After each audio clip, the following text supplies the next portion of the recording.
Hello, everybody, and thank you for joining us today for our webinar, another exciting webinar for us here at the Shortline Safety Institute. My name is Michelle Malsky. I'm the Manager of Safety Programs here, and I'm proud to introduce the Shortline Safety Institute's Assessor series, and this one is about programs and how that can help your safety culture. For today's webinar, we are joined by Pat Black, Sam Cotton, Romano DeSimone, and Ralph Weber. Before we get started, I do want to show you a few of our features on this GoToWebinar platform if you haven't joined us before. On the right-hand side of your screen, you should have a taskbar. And at the bottom, you should have an option that says Questions. In that, you will be able to, at the end of today's session, be able to type in some questions live, and I will read them here for our experts to answer. So if you have any questions or you think of any during the presentation, jot them down, and we will go over them later at the end during the Q&A portion of this webinar. All right, now to get started and without any further ado, I would like to introduce Sam Cotton, our Senior Safety and Operations Manager, and he will get us started with today's webinar. Sam, it's all yours. All right, thanks, Michelle. So we're talking today about programs. That's a pretty wide topic. There's a lot of different things that we can discuss here. We're going to address several different programs, kind of give you an overview of things that we find as common trends a lot of times in railroads that we do assessments on. So the topics we're going to talk about today is, the overview of just programs in general, housekeeping, and we'll get into these in more detail, but also job hazard analysis, rules review, efficiency testing programs, safety reporting systems, and training opportunities. So for each one of these, we'll go into a little bit of detail, and we definitely, at the end of this, welcome your questions if there's more detail that you would like to have. If you have any questions to ask, we'd be happy to assist with that. So overall systematic review. So over the past 3 years, we've gathered general information about the aggregate trends from our assessment process. And as always with our assessment processes, there's no names or railroads ever recorded.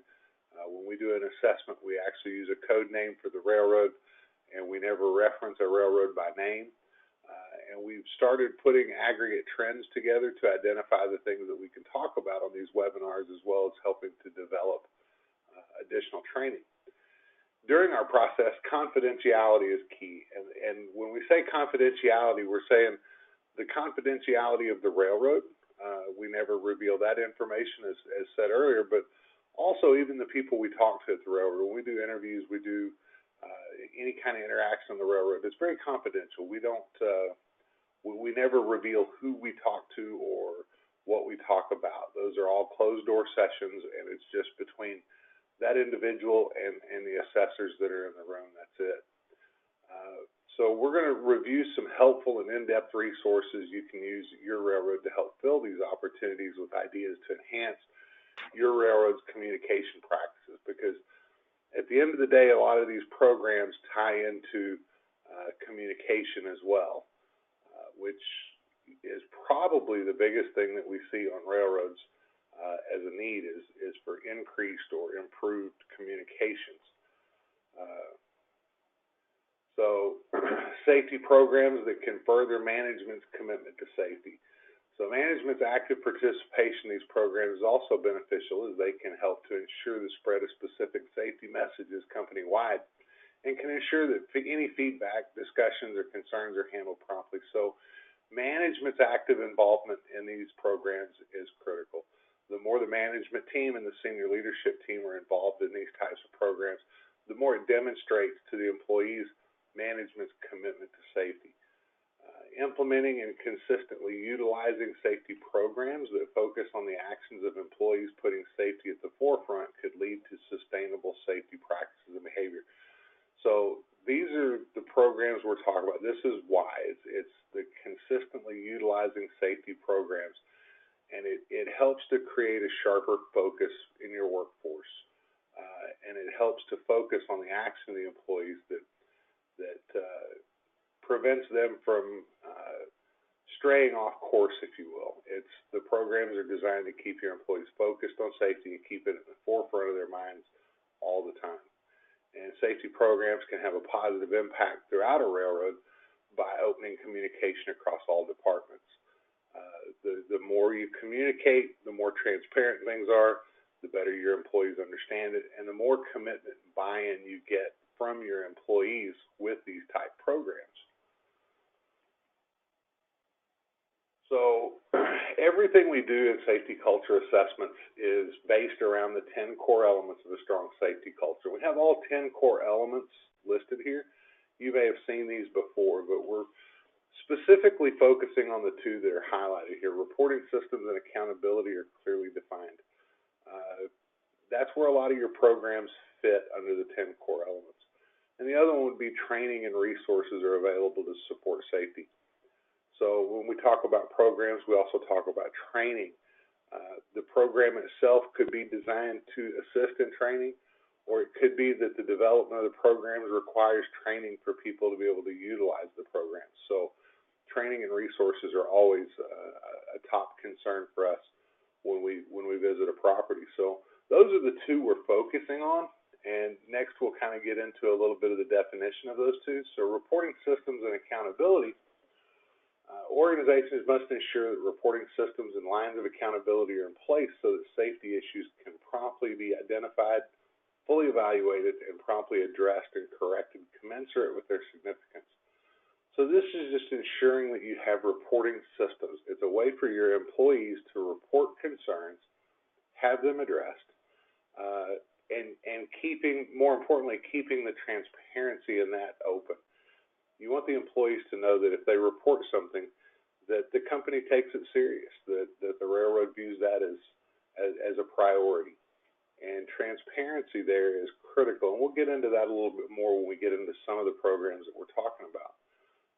But definitely that communication with employees about these programs is critical. And then training and resources are available. So those who manage and operate the system must have current knowledge about the human, technical, organizational, and environmental factors that determine the safety of the system as a whole, and have the tools and equipment available to perform their job duties in the safest manner possible. In addition, the organization must ensure that the personnel, procedures, and other resources needed to ensure safety are available. Understaffing safety-critical positions or not having formal written procedures for ensuring safety can be just as detrimental as a lack of physical equipment.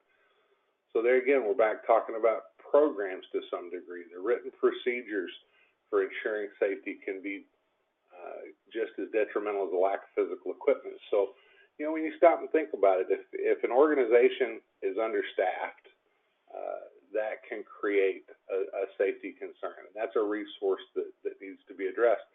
But right along with that is the written procedures for ensuring that safety can take place. To make sure you have the written processes, procedures, these programs help with that. These are all things that we try to address. So those are the two of the 10 core elements that we're going to be speaking to the most today. And so with that, we'll get into some of the programs, and we're going to start with the next slide here. I've asked Mr. Ralph Weber if he could take over from here and talk about housekeeping a little bit. Thanks, Sam. Yep, I'll go for a bit here. Hello, everybody. Yes, Ralph here. We're going to take a few minutes to discuss housekeeping and a few other safety issues that crop up and seem to be a common thread, not just in railroads, but really in lots of industries. And railroads are in the business of running trains safely, efficiently, and productively, and so the focus is on that aspect of the business, rightfully so. But that also means that other parts of the operation can be overlooked. The maintenance of way, mechanical, and office facilities, all of which fall under the OSHA umbrella in terms of safety standards. And so that said, and in terms of the safety of the physical area of a property, one of the first and possibly easiest things to look at is housekeeping. That covers a wide range of issues from fire extinguishers, exit signs, electrical issues, and even empty weights baskets in an office, to oxyacetylene tank storage, blocked doors, blocked electrical panels, tool organization, and environmental spill cleanup, and again, electrical issues in shop environments. And housekeeping, good or bad, is one of those things that can be recognized without a whole lot of safety-specific training. It's also an indicator of the strength of the safety program. Good housekeeping goes a long ways towards avoiding injuries, and as an added benefit, will also increase production. One way to handle housekeeping is to have regularly scheduled walkthroughs that look not only for housekeeping, but other safety issues as well.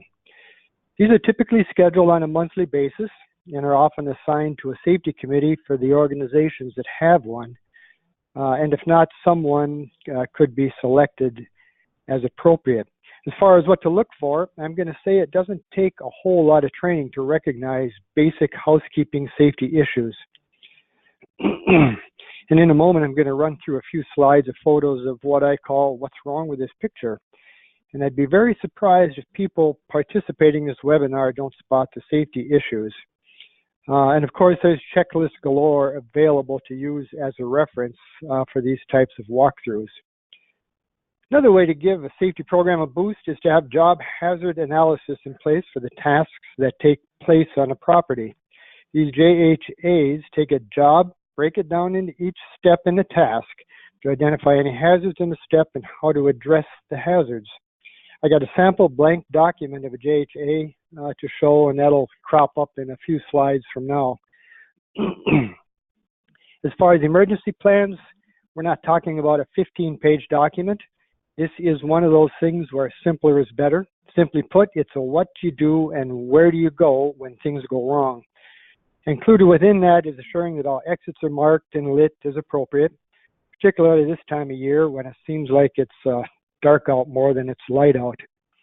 And there may also be a need for a site safety plan, which has to do with emergency response cleanup operations. So let's take a look at a few pictures. On the left, the hand grinder is missing a guard, and the plug has been repaired to a two-prong plug that's missing its ground prong. On the right, bench grinder, and the green plate you see on top is called a tongue guard. And you can see slots in the plate so it can be adjusted, and that plate needs to stay within 1/4 inch of the wheel itself. You can't see the tool rest down below, but that needs to be adjusted to a 1/8 of an inch away from the wheel. Every railroad I've ever seen has a torch set of oxygen and fuel gas bottles somewhere. And of course, unused bottles need to be stored properly. A mishandled fuel oxygen tank that gets its valve knocked off will turn into a projectile that can actually blow right through brick walls.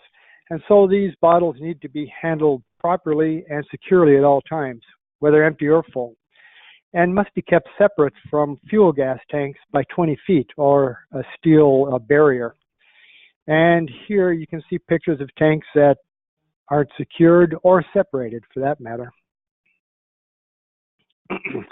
Here's an issue easy for anybody to spot. And I wonder how many people have walked by this point and not done anything about it.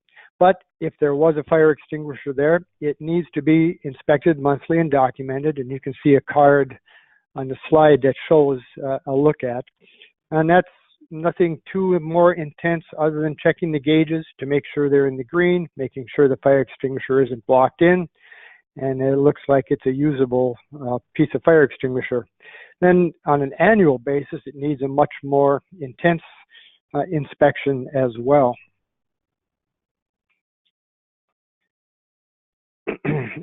The next photo, this one shows damaged lifting straps that need to be taken out of service. I wouldn't use these. But not only do they need to be taken out of service, but they need to be completely destroyed and rendered unusable before you throw them away. In other words, you need to cut them up before throwing them in a dumpster so somebody else can pick them out of there and reuse them. And then electrical issues seem to crop up all too often. We all know about ground prongs and cheater plugs and beat up extension cords, uncovered junction boxes, and overloaded circuits. And so, like I said, these are all recognizable safety issues by anybody. And the next part of the equation might be the most important part, which is what are you going to do about it? So really, it's one thing to recognize, but another thing to fix it. So when someone finds something, it's fix it or report it, or fix it and report it. And then this is a part of the core of any good safety culture. And I said before that there are checklists galore for looking at housekeeping issues, but here's a good idea that we came across, which is a poster, a full-size poster that highlights 12 common housekeeping topics and uses photographs to highlight each topic. These posters can be put on bulletin boards in any facility and even be used as topics worth considering for job safety briefings. It's a great idea and something absolutely worth considering for everybody. Changing topics a little bit, switching. Here's a blank job hazard analysis document. It's pretty self-explanatory, starting with procedures and permits required and personal protective equipment required as well for a task. Then it gets into the steps of the job and their hazards and what activities are going to be taken to address the hazards. A lot of companies have written and documented JHAs for their routine and repeated tasks and have them in a computer program or a three-ring binder for review. That's really good for day in, day out jobs and is also an excellent source for training purposes. But there's also non-routine jobs that crop up and need to be addressed as well. And some may even be more critical than routine jobs. And so just taking a moment to give a new job a once over with a blank JHA is a good idea. Gives you a chance to know what you're getting into before getting into it, which can prevent all sorts of problems. For an emergency action plan, like I said, it's a short document that outlines what to do when things go wrong, and it gets posted everywhere. It organizes employer and employee actions during workplace emergencies, talks about evacuation procedures and routes, muster locations, communications, and something that isn't on this slide here is a map. Depending on the size of the building, you might need a map to direct you out of a building. And depending also on the size of the building and the number of employees, this is a document that may be required by OSHA. It kind of depends on the properties that you're on. Emergency exit routes. Again, depending on the size of the building, the map is required along with this. For most places, 2 exits are usually required. Each exit needs to be labeled to the outside so you know how to get out of a building. And you have to ensure exit routes aren't obstructed. There's no locked doors, dead-end corridors. Provide adequate lighting, once again, particularly this time of year. And that becomes emergency lighting that kicks on when everything else goes off. And self-closing fire-rated doors that unlock from the inside. And depending on the occupancy type and the number of people, that might also include panic hardware, which is just kind of bar you lean against and it pops the door open. And so we get to the topic of a site safety plan, which addresses what to do during emergency response. And at this point, I'll turn the webinar over to Romano to review this part of the plan. Here you go, Romano. Thank you, Ralph.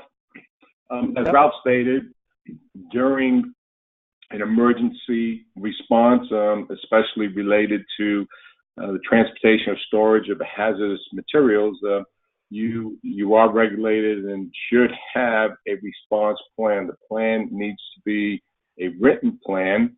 It needs to be communicated to all the employees. It must be kept on site and it must be updated. Normally, we would recommend once a year, possibly that you will conduct a drill of some sort or an exercise of that actual plan. My screen has gone dead.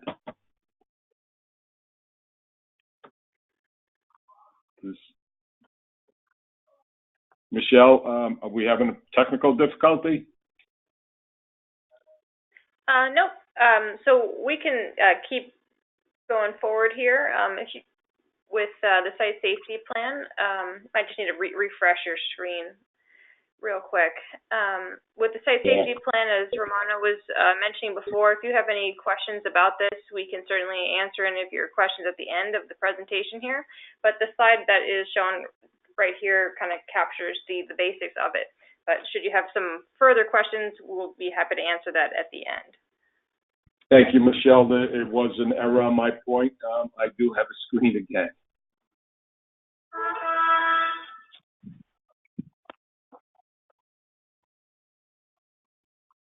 Okay. And yeah, Sam, if you just give me a moment. Michelle, if you can just go back one slide. My mouse isn't working at this point. Thank you. Okay, just to pick up. The plan that you have in place, again, must be specific to the site.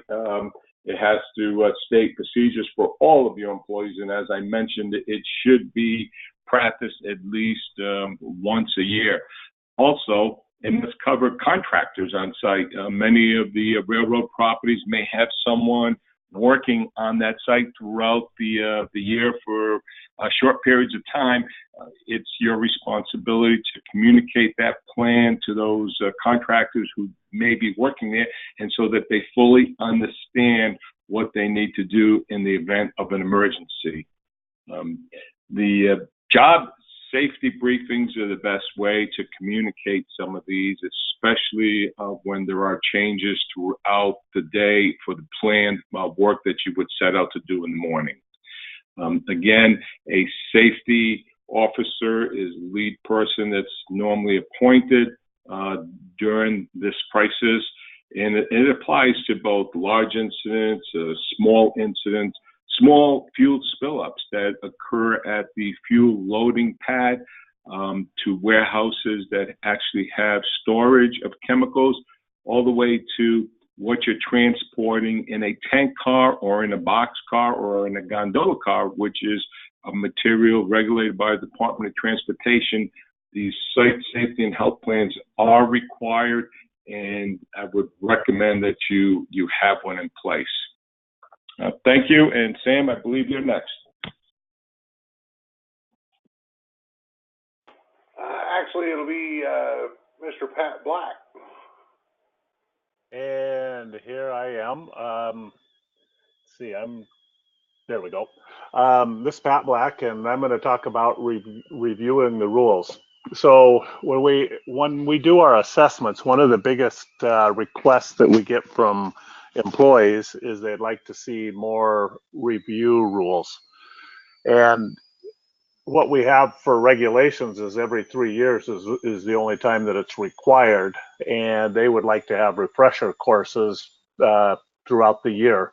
It's an expense that takes a lot of resources to do, and I think that's one of the reasons that we let it go and just do it every 3 years. But the review rules provide refresher training and insight involving your company's expectations for safety. So if the employees know what your expectations are on the rules, they will become more involved. And if you review them on a regular basis, it keeps them abreast of what's going on. And by using the past observation records and testing results to focus the discussions, it brings to the forefront of what you're seeing as the failures in the field. And when you're doing these reviewing, you want to allow plenty of time for discussion and questions. A lot of employees will not know the intent of the rule, and if you allow for the discussion and questions and answer for them, you'll find that you'll have a lot better results from it. If you do the systematic review of the company rules and procedures, you'll know what's available to give to your employees. And when you're out in the field, always have your PPE available to provide for further support and resources. Hey, Pat, while we're talking about this, so just to kind of add to it, I mean, part of this, when you look at it, is looking at classroom training. But we also see on a regular basis railroads that do it different ways, and I know Pat's seen it as well. But when we talk about reviewing rules with employees, that can be as simple as having a rule of the day and having a manager sit down during a job briefing and having an open and candid discussion about a specific rule, especially if it's one that you've gotten from past observations, or testing results where you've had issues with it. Being able to sit down one-on-one or in small groups with your employees and have these discussions as well. It's a good point, Sam. And one of the things that we find when you do have a rule of the week, the rule of the week typically just gets read and there's no topic or discussion done. They read the rule, they sign it, and then they go to work. And a lot of times you'll find that some of the employees won't know what that rule specifically means. So if we go to the efficiency testing portion. Efficiency testing programs with my slide didn't go. I got it. The efficiency testing program should be a non-punitive in nature to facilitate learning. Efficiency testing was never designed to punish people. It was to find the weaknesses and begin to teach them the right way of doing things. And quality testing could lead to strengthen the communication between management and employee and foster trust. When we talk about quality testing, we're talking about spending the time on a particular test and take the time to discuss with the employees what you're testing and why you're testing that. Programs in place must be easy to understand and well communicated throughout the property. When you're testing, the more the employees know why and what you're doing out there, the better they'll be involved and become one of your advocates for helping other employees to follow the rules, if you will. And when you involve employees in the process of efficiency testing, we have found as a best practice that if you actually take them out with you and explain why you do this and have them pick out what they see is wrong, it fosters that trust to begin with. And then you get them actually talking to the other employees like, hey, why are you doing that? And this program has worked well in previous places that I've been, that when you involve the employee, you get buy-in from everybody and they understand that it's not a hammer, it's an education tool. And as the last bullet here, all departments are responsible for safety. We have a tendency to just focus on operation testing for the operation side. And we have a tendency to let the other departments, mechanical, maintenance away, just do their own thing. So we need to make sure that all departments are doing the testing and that they realize that they are responsible for safety. So to kind of retouch on that a little bit, Pat, when we talk about efficiency testing, we all know that there's federal requirements for your efficiency testing programs, and that's not what we're getting into here. We're touching on how to maximize your efficiency testing program to get the results that you're looking for in your railroad. How can you make this a very positive, proactive approach to getting rules conformance and improving the safety culture on a railroad? The regulatory requirements are pretty similar and not a whole lot of room to deviate from. This is more about how you utilize that program. And as Pat said, we've seen various different ways that it's done, and some just strictly by the numbers. They do what's required and it doesn't seem to be as effective as those who engage with their employees and actually use it more as an educational tool and trying to improve that safety culture and awareness. So the next slide, safety reporting system. So we'll talk a little bit about reporting systems. You know, we've now done 62 assessments, and we've seen a wide variety of different safety reporting systems, everywhere from verbally reporting safety concerns to even going to written reporting forms. We've seen digital, computerized reporting, even safety hotlines where people can call in and report. One of the things that we have found through this process is that having a system in place, whether it's verbal, written, anonymous, it must be clearly communicated to the entire workplace. You know, a lot of times when we talk to railroad employees and we ask about how they report safety concerns, they have a hard time answering. They're not really sure what the reporting system is. So making sure that your employees know what system you have in place is critical to its success. And then beyond that is having a structure in place to track the safety concerns. And the reason that's important is because that provides you the ability to have accountability built into it so that you can ensure that nothing falls through the cracks. And feedback of the resolutions, which is very important to the reporting individual. So a couple of things that I want to talk about here a little bit is, even if you have a smaller company and verbal reporting is working well for you, your employees just have the ability to tell a manager about a safety concern. That's great, and it's great that you have a property where that works. The key to it, though, is once that verbal report's made, needs to be entered into some sort of a tracking system. It needs to be able to be tracked. That way we can make sure that the department or the individual who's responsible for addressing that issue can clearly have that accountability and be able to make sure that the issue gets addressed and it doesn't get forgotten or falls through the cracks. And then the other piece of that tracking system is allowing for feedback of the resolution to the employees. And when we talk about feedback of the resolution, we're not talking about just somebody reports an issue, a manager gets it fixed, and reporting back to the employee that it's been fixed. That's part of it.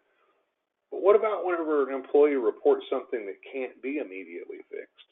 What if he reports something that, let's say it's a long-term capital project, it's a legitimate concern, but there's going to have to be an action plan built around it. It's going to take time, it's going to take resources to get it done.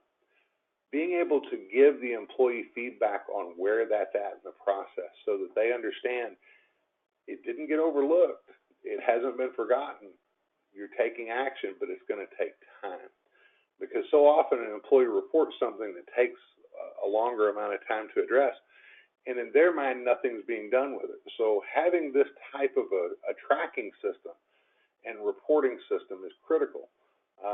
And another advantage of doing this is, you know, when your employees receive feedback of the resolution on something they reported, they know you fixed it, that's great. But what about the rest of the employees? I think you'd be surprised on any given property how many safety concerns are reported and corrected, and the employees don't know about it. So we always tell people it's good to take credit for what you do well. If you're addressing these concerns, that's great, but it's just as important to be able to take credit and let your employees. I think your employees might be surprised if they saw the total number of concerns over the course of a month or a year or whatever, however you want to measure it, track it. But if they saw the number of things that you address, it builds their faith and their trust that the company takes safety seriously and that they address concerns when they arise. And then last, safety committees are often used as a place to discuss any suggestions for improvements or concerns in some of an open forum. So a lot of times you can task your safety committees with some of this tracking and reporting. You can task them with trying to solicit suggestions for improvements. Your safety committees can go out and do actual field audits. They can even do some of what the other programs like Ralph talked about earlier with the housekeeping. where they can actually get the list and actually go through the shops or through the work areas and actually perform safety audits, which then can be built into an action item list to get those issues addressed. So it's a real good tool to use with your safety reporting systems. So with that, we'll move on to the next one.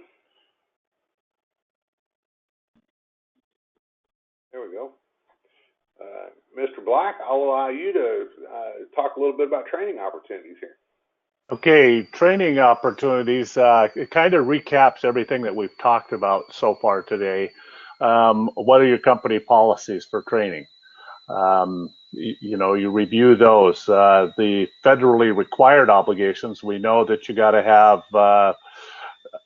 engineer certification every 3 years. You have to have conductor certification every 3 years.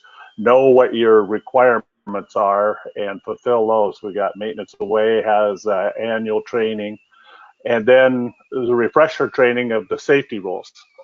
We talked about that earlier, that it's one of the biggest requests that we receive is, can we get more refresher training of the safety rules? And with that, we'll go to other opportunities. So other opportunities, this is when you can engage your employees in things such as yard cleanup days. You get the group, you get them all together, you have a feed, and you go out and clean up the yard and feed everybody afterwards, and you talk about safety throughout this whole yard cleanup day. Group field training activities or any other safety related activity. Anytime you can get your employees out in the field and training them on the activities such as efficiency testing and other safety related activities, you engage the employees in these, you can open up the dialogue between each other and get a better relationship and trust with them. Safety discussions surrounding the seasonal hazards. You want to have we got winter coming up. You want to be able to discuss with all the employees all the hazards that these seasonal items bring, and involve them in it. Have them give you suggestions on what you can do to make it a lot safer for them. Safety tip relevant to specific territories. The Shortline Safety Institute does a safety tip of the week. When your railroad has a specific item that you want to get out to the people, a safety tip is one of the best ways to do it, and you open it up and discuss it with the employees. Wellness programs have always been effective. Get people exercising. You can do your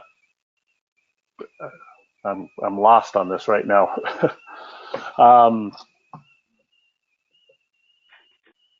That'd be good for like the morning stretching programs and stuff before you go out. We see different groups that go through their stretch exercises in the morning as well. Yeah, excellent point. And online Shortline Safety Institute resources, we have in our library, we have been building a lot of templates that will help you develop the resources that are available. And we also have hazardous material training available. And with that leads back to Romano on hazardous training requirements. Thank you, Pat. So let's look at the hazardous materials training. As Pat said, that they are required by Department of Transportation regulation. Training, of course, is required for any carrier that handles hazmat or hazardous substance. So employees working for this employer must have initial hazmat training if it's a new hire or an employee that's transferred from one department to another department. You're given 60 days before that employee would have to receive that training. The training is classroom training. It's performed by your railroad employer, or you can use an outside consulting / contractor to provide that training. And that training must include general awareness, safety, function-specific training, security training, and of course, in-depth training is required of those employees. Then once the training is completed, the employer would have to ensure that that employee gets recurrent or refresher training at least once every 3 years. Now, the employer, of course, then has a responsibility to document this training. It must be kept in a file which is readily available and can be produced upon request by a Department of Transportation or an FRA inspector. And within that record of the employee, you would have to keep, you'd have to show what testing was done, a grade given to that test. You have to show that the employee who received that training shows competencies in that area. You also have to have a copy of the training program on file so that someone requesting this can see what the components of the training you have in there and if it was all administered. So again, any transporter who does transport hazardous materials must ensure that new employees are trained within 90 days, whether they're new hires or transferees, and then recurrent training must be done once every 3 years. Now, we've seen that short lines actually have some of this training as a refresher annually, which is a very good way of keeping that dialogue open with the employees. Also, drills can be performed on the property, depending what your company what the railroad transports. Some of them may be mandated. For instance, if you have explosives or poison or toxic inhalation materials, you would have to conduct a drill. We always encourage that the drills and training be done with the local hazardous materials responders, and also involve the employees. Even if they're not part of the actual tabletop, engage with them, let them know that the training is being conducted for their safety. There's security training also that is mandated if you transport some materials, and that is consistent with a security plan, which I'm sure we can probably talk about in the future. But I would recommend that the drills be conducted. So the Shoreline Safety Institute can assist you in this 2 ways. The Shoreline Safety Hazmat Trainer side does provide this training that I just spoke about. It's free of charge. It's usually an 8-hour class where they will come out and train your hazmat employees.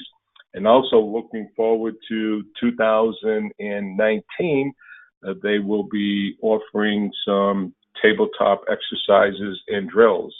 So contact the Shoreline Safety Institute if you want hazmat training or possibly a drill. And next slide.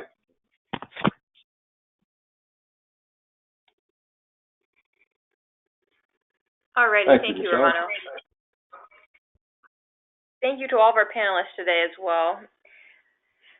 So at this point, we'd like to turn it over to our audience. If you have any questions about the topics that we discussed here, feel free to pop in some questions and we will answer them here live.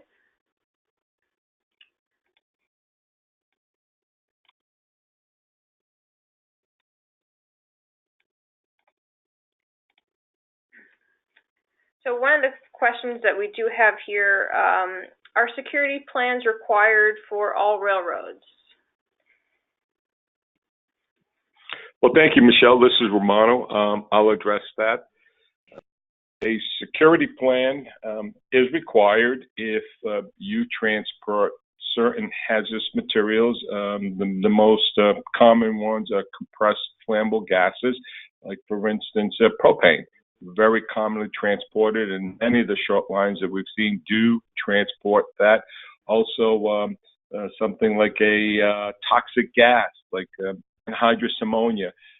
Again, it's a nitrogen-based fertilizer that's transported very commonly throughout the country. And so, yes, you would have to have a security plan in place to meet all of the regulatory requirements. That plan must be exercised annually. A copy must be on file with a corporate representative, which is named on the document, and it can be made reviewed by regulators upon request. But more importantly, it should be discussed with employees, and especially those employees who have an integral part in that plan. For instance, a train master under certain elements of the plan may have the responsibility for locking a gate at one of the yard entrances. So obviously that employee needs to have that communication, needs to be aware of it so that they can complete that function. Thank you. Great, thank you, Romano. Another question we have here is, do I need to be registered with the DOT if I transport hazardous materials? Yeah, we get that quite often, and very simply, the answer is yes. If your railroad, if your company is transporting a hazardous material, they do have the obligation of registering with the Department of Transportation. It's a simple task. PHMSA, Department of Transportation, has actually made that process easier in the past year by creating a website.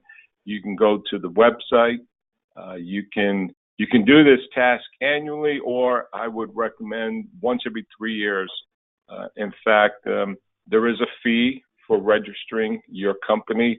The fee is lessened, of course, if you go for the 3 years, and it's a task that you can take off of your taskmaster by only doing it once every 3 years. You would have to designate a person, a company officer, usually, to be the point of contact, and that person would, in case of emergency, would provide a phone number so that anyone can call them. But yes, you have to have it. Once you pay for it, you will receive an actual certificate, which needs to be prominently displayed throughout your property. I've seen that some railroads actually put it on their website, and so that information is readily available there. There is a numeric number that corresponds with that certificate of registration and identifies your railroad only. Thank you. Great. So this question goes to Ralph. When discussing the walkabouts, how often should they occur?